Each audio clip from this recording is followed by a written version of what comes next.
4th floor. Cover a small but densely populated part of the city.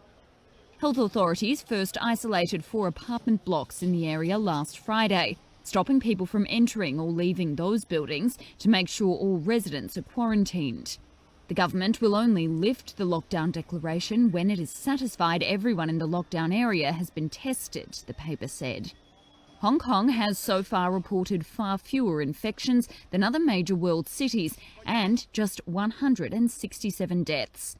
Last week, the city extended work from home arrangements for civil servants. Other COVID restrictions include a ban on in-house dining after 6 p.m. and the closure of gyms, sports venues, beauty salons and cinemas.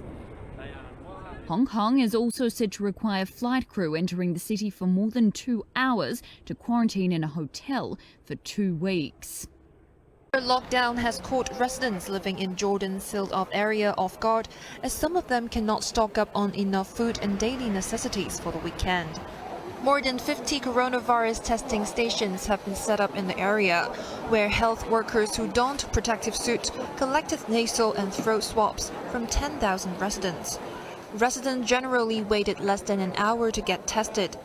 They will be given a white wristband and a bag of supplies, including cup noodles, canned food, bread and face masks after receiving the test.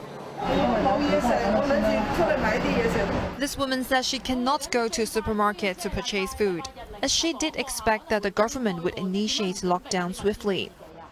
Another resident Nabin living in the area said he rushed to purchase food in advance after working overnight. I just knew last night.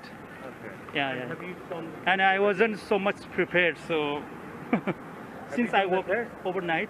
Here in Hong Kong we need to work, so it's quite difficult to survive without working.